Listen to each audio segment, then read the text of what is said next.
Continuamos con esta serie El retorno de la lluvia tardía.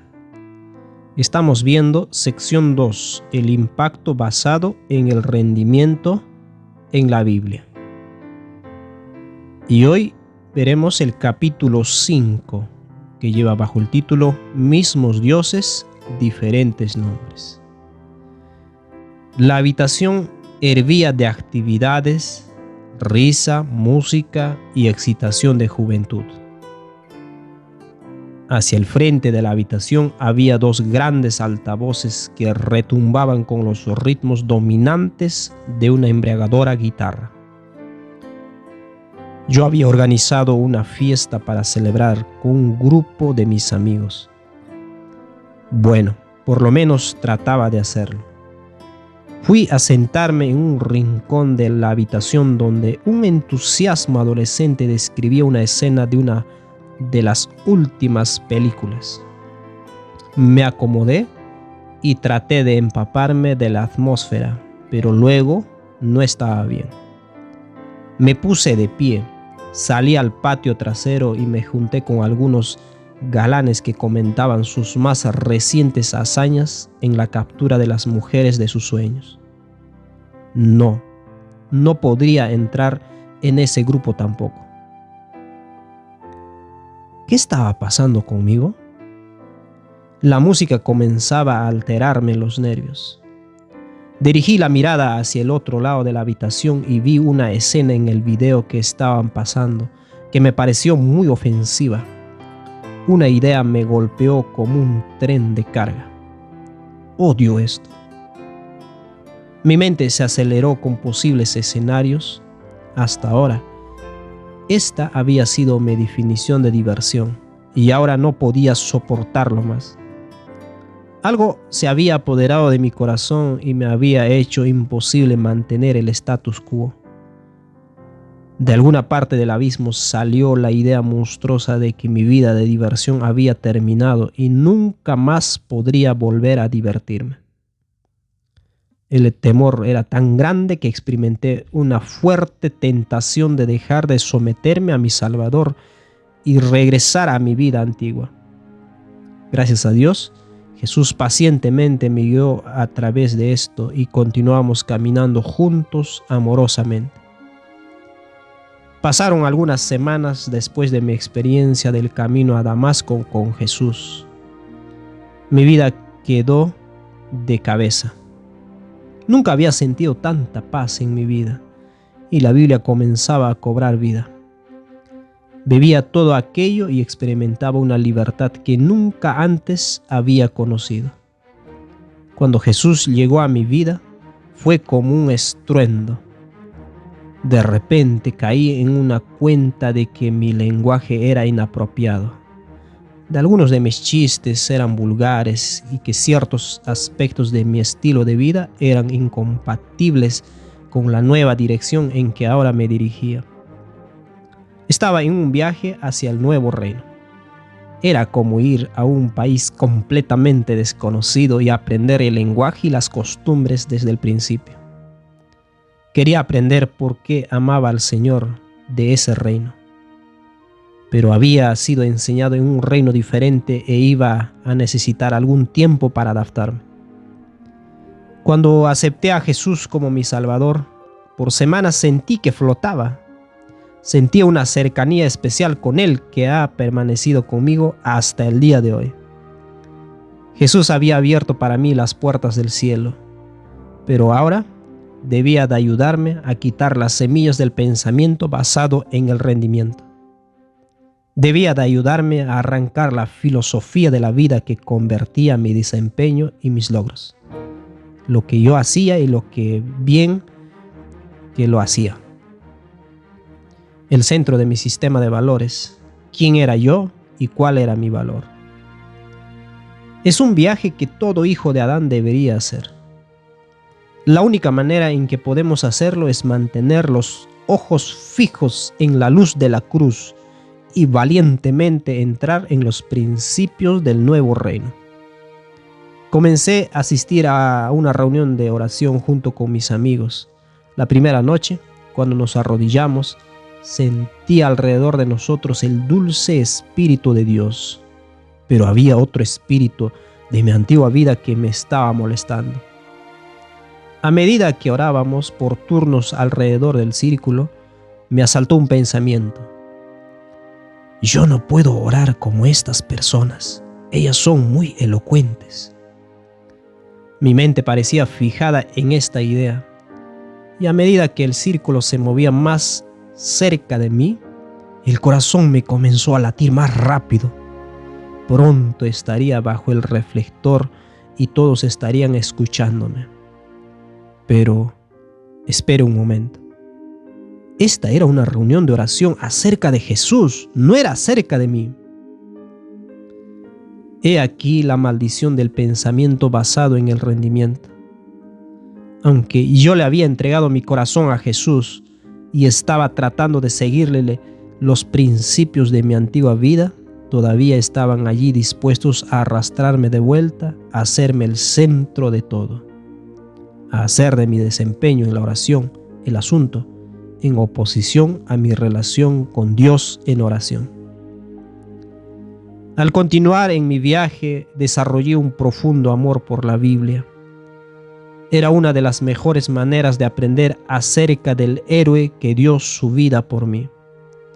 Me encantaba estudiar acerca de Jesús y era una bendición.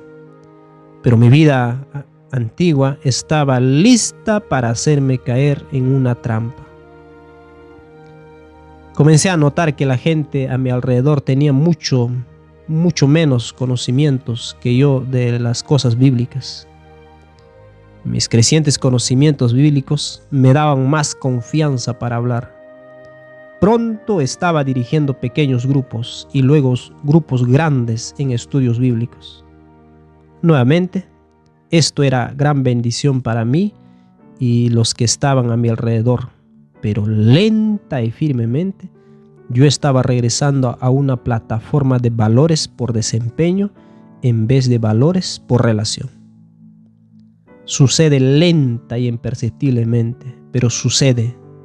En retrospectiva, veo que muchos de nosotros tenemos los mismos dioses, pero con diferentes nombres. Si usted ve la tabla que aparece aquí, puede ver cuán fácil es creer en la Biblia, pero vivir como el mundo. No quiero decir tener un estilo de vida desordenado. Quiero decir alcanzar valía por lo que hacemos.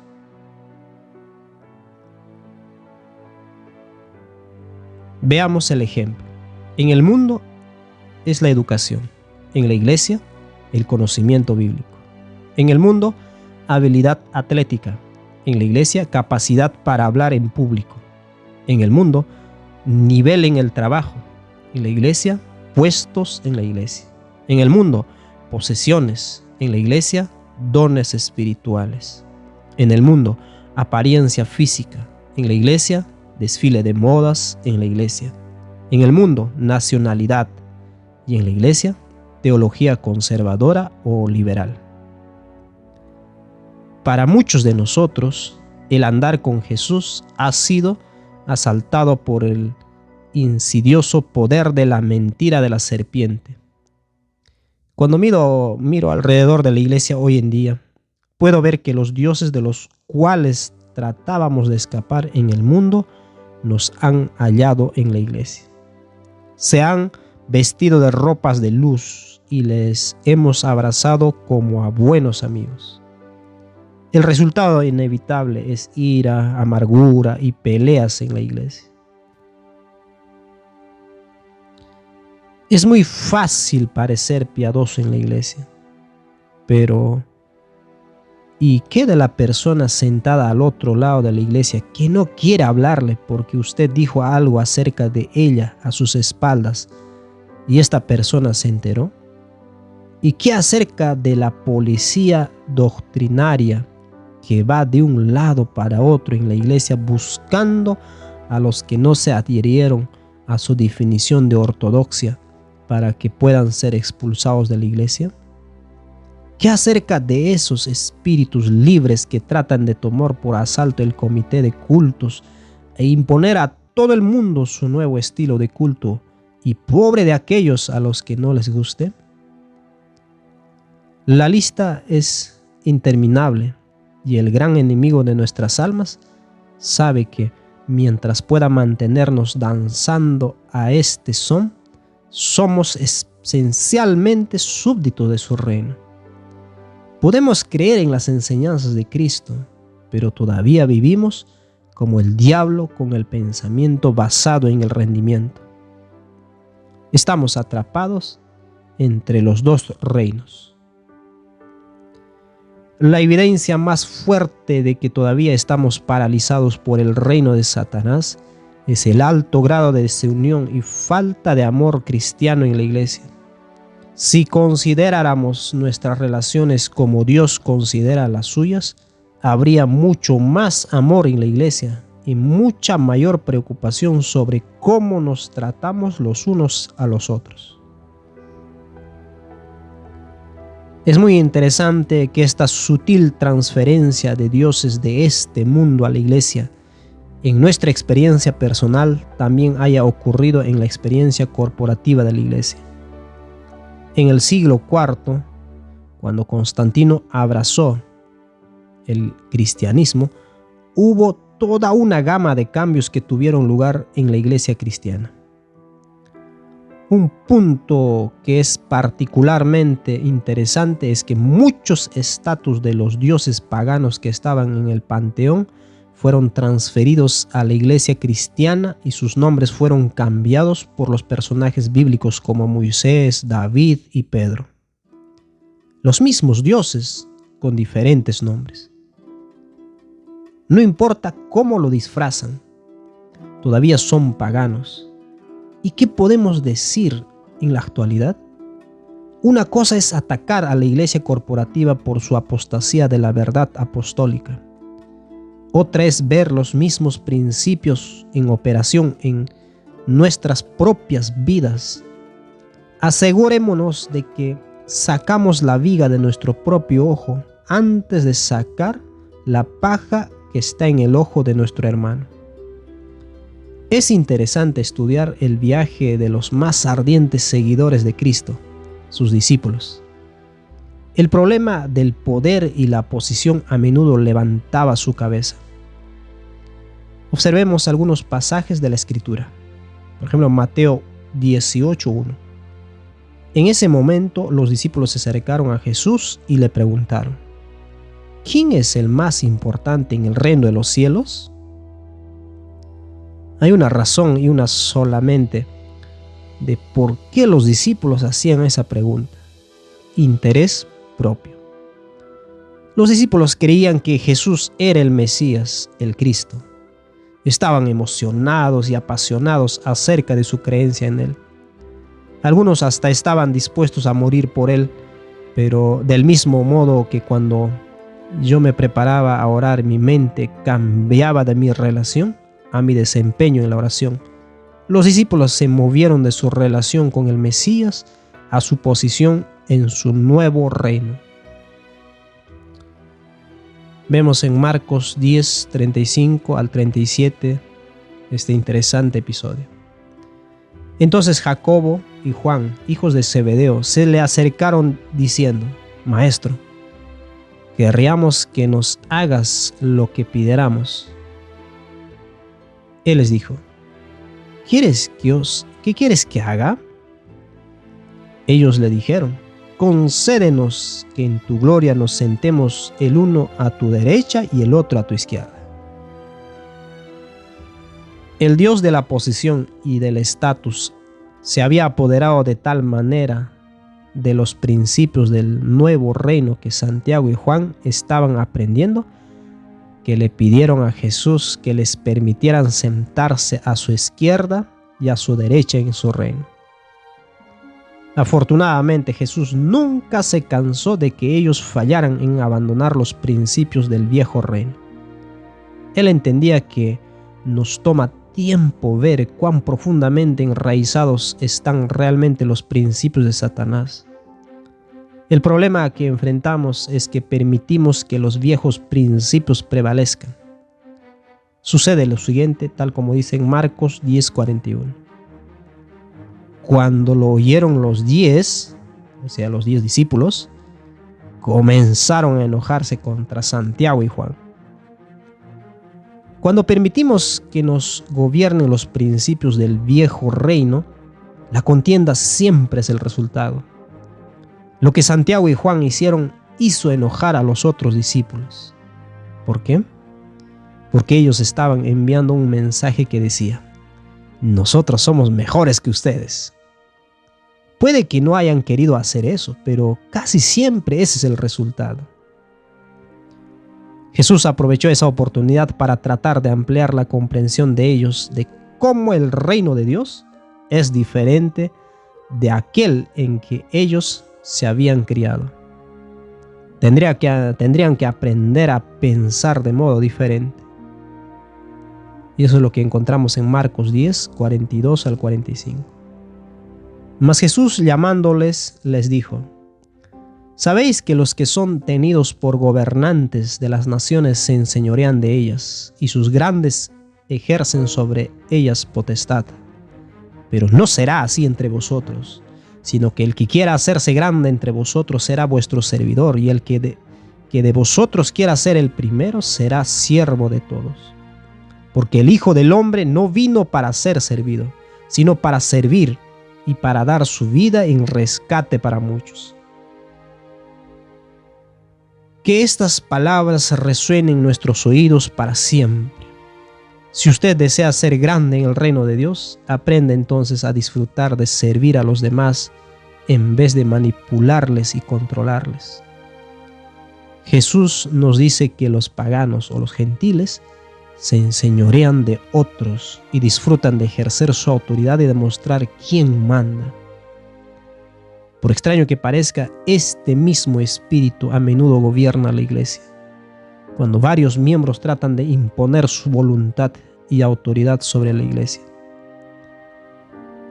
¿Por qué el enemigo de nuestras almas encuentra tan fácil arrastrarnos de vuelta a nuestra antigua manera de vida de pensar? Como hemos dicho antes, es nuestro profundo sentido de inseguridad lo que hace fácil para Satanás tentarnos para que nos probemos a nosotros mismos. A menos que recordemos cómo obtenemos nuestra valía, encontraremos imposible resistir tratar de convertir piedras en pan para demostrar que somos algo. Hay algo que encuentro muy aterrador acerca de este principio basado en el rendimiento, que se aferra tenazmente a nosotros. Jesús fue el mejor maestro que este mundo haya conocido jamás. Pasó más de 3 años con los discípulos, enseñándoles todo lo que podía acerca del reino de los cielos. Y aún después de esto, hallamos que hasta en la misma noche de la crucifixión, los discípulos todavía estaban siendo controlados por los principios de la antigua vida. De igual manera, después que hubo cenado, tomó la copa diciendo: esta copa es el nuevo pacto en mi sangre, que por vosotros se derrama. Mas he aquí la mano del que me entrega está conmigo en la mesa. A la verdad, el Hijo del Hombre va según lo que está determinado, pero ay de aquel hombre por quien es entregado. Entonces ellos comenzaron a discutir entre sí quién de ellos sería el que había de hacer esto. Hubo también entre ellos una disputa sobre quién de ellos sería el mayor. Lucas 22, del 20 al 24. En la víspera misma de la mayor demostración de amor que el universo ha visto jamás, los que estaban más cerca de Jesús, que conocían más de su reino que ninguna otra persona, estaban arguyendo sobre quién de ellos era el mayor. La tristeza que Jesús experimentó en ese momento debe haber sido inmensa. ¿Podrían aquellos de nosotros que afirmamos ser seguidores de Jesús estar repitiendo los errores de los discípulos, fervientes seguidores de Jesús, y sin embargo estar dándonos de codazos y empujones entre nosotros en cuanto a quién es el mayor? Solo hay una cosa peor en el mundo que ser controlado por los principios basados en el rendimiento. Es ser controlados por ellos en la iglesia. ¿Estamos absolutamente seguros de que nuestra experiencia cristiana no se rige por esta forma de pensar en algún área?